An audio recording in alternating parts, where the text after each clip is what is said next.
There's a reason I went by William until the 8th grade. I thought we could get through middle school when all the middle school type jokes about body odor would be left behind. But here I am, 34 years old, for you, Bill. at the peak of my career, getting mocked on global television. Live. Global. We're everywhere. Live. Nice treat, Bill. I don't see any ornaments of Allie or me. I'm sure that's going to change after today, though.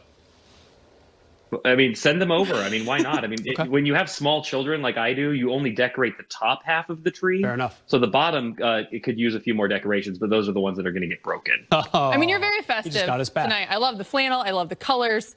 I know we started the show calling you B.O. Sorry, Bill Oram. It is great to see you, though. Good to see you as well. We've got a packed show. Let's get into it because Talen got the starting nod for the first 2 preseason games against the Clippers, and he put on a clinic. The second-year pro is coming off a 33-point game Sunday, which makes him the 4th Laker with a 30-plus point game in the last 10 years. It's good company right there. It's good company. I tell you.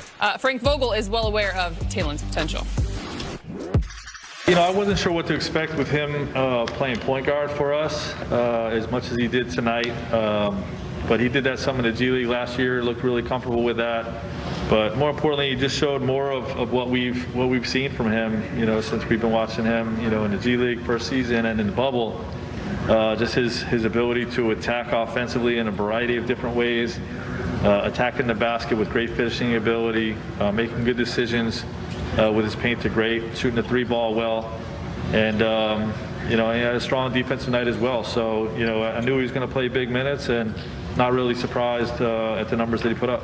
You know, like I always say, I look at it as just a blessing. You know, it's actually crazy. You know, I feel like, you know, what other 19, 20-year-old gets this experience in the world? Not too many. So just being able to, you know, take everything in and just learn from it every day is good. And yeah, just seeing, you know, other superstars, you know, kind of know this is actually pretty good. You know, Frank had mentioned this after game 1. You had a good game, but your shot wasn't falling. What was different about tonight? How did you get in that rhythm, and how did you build on that throughout the game? You know, I feel like tonight was really my second game actually playing and getting a lot of minutes and, you know, getting those reps. So I just feel like, you know, being able to get that opportunity and being able to get into a rhythm early was really important for me. So just being able to get that, you know, got me off to a pretty good start. Now, we saw flashes of his game last season, especially, guys, in the playoffs versus the Rockets. We know he can impact the game in a variety of ways. He's not afraid to shoot the ball. And as we've seen in the first 2 preseason games, granted it is the preseason, he has no problem attacking defenders like, oh, Kawhi Leonard. What is the potential? What's the limit here for THT? What are you liking, Bill? I mean, I think it's the variety of ways he's able to score. I mean, you saw him knock down 4 of 5 threes last night. Obviously, he's great off the dribble. He's relentless at the rim, getting offensive rebounds, putback opportunities, had 10 boards. So I just feel like you look at him and just see a lot of potential. And that's what Frank talked about, where, you know, he doesn't need to be on the ball to be effective. They feel like he could, you know, help lighten the load of you know, some of those other guys on the perimeter. He could play next to LeBron James. You know, I think the question here is going to be, you know, where you find minutes for him in this packed Lakers rotation, especially in the backcourt. But, you know, I came into this season expecting Talen Horton-Tucker to be in the mix for a spot in the rotation, maybe the back end of the rotation, but playing regularly. And certainly he hasn't done anything in the preseason that would change your opinion.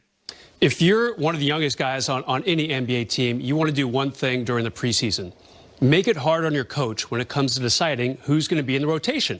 And that's exactly what THT is doing, all right? Great job by the Lakers, A, for buying into the second round last year and getting this guy, and B, doing the right things with him. Remember, in 2019, he did not play in the Summer League. He had a stress reaction in his foot, got his season off to a slow start, had to work on his conditioning a little bit. Never quite found his groove. We saw flashes of it, like you said earlier in the show, and some decent stuff in the Houston series. A couple interesting games for him. But now we're seeing exactly what he can do. The key, in my mind, keep hitting those threes. Right now he's shooting 56% behind the arc. No one does that in the NBA. That's going to drop, obviously, once we get to the regular season. But if he can stay above the 31% he was last season in limited time, that will definitely keep him on the court. And as Bill said, he's not afraid to go to the basket. He is relentless on the drive. We're going to dive into those rotation minutes in just a minute, but we're going to look at a Lake Show staple. How about this? Let's take a look at our Twitter poll for the show. Oh, it's back. Because, yeah, Talen has been the main event so far in preseason. So we ask you, how many minutes per game will Talen Horton-Tucker average in the regular season. Under 10 minutes, 10 to 15, 16 to 20, or over 20. Weigh in and we'll show the results coming up later in the show. So, Bill, if you could put a number on it, or maybe just in terms of what is going through Frank Vogel's mind as he looks to process and find those minutes and opportunities for a guy like THT. Well, let me bust out my abacus here and try to figure out how you're gonna break this up. You know what's interesting? I mean, the problem for the Lakers is they just have really good guards right now. Kentavious Caldwell-Pope is a guy who played, I think, 27 minutes a game last year.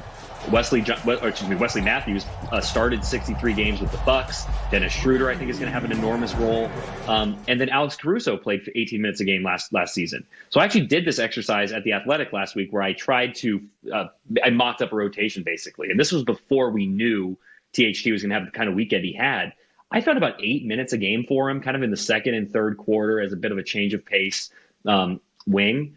I think that you're going to see that fluctuate over the course of the season. I think there will be matchups where it makes more sense, where maybe you fall in a little bit of a hole and you need that spark off the bench. You need to change something up defensively. And I think the other thing we've learned and we'll continue to see over the course of this season is you're going to have guys in and out of the lineup for various reasons, including the health and safety protocols that the league has put in. So I think that this is a really good year to have an 11th man or a 10th man like Talen Horton-Tucker, who maybe you don't get in for 15 minutes a night.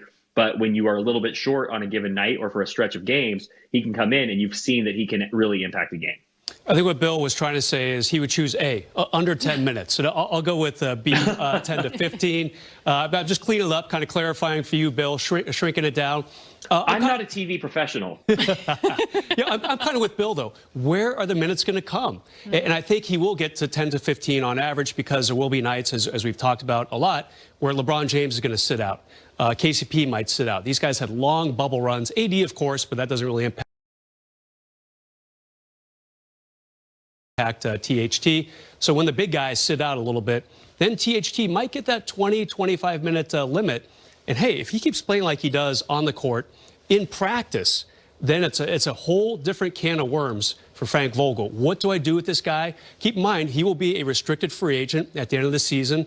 A long way to go between now and next summer. But, THT wants to get out there and show what he can do.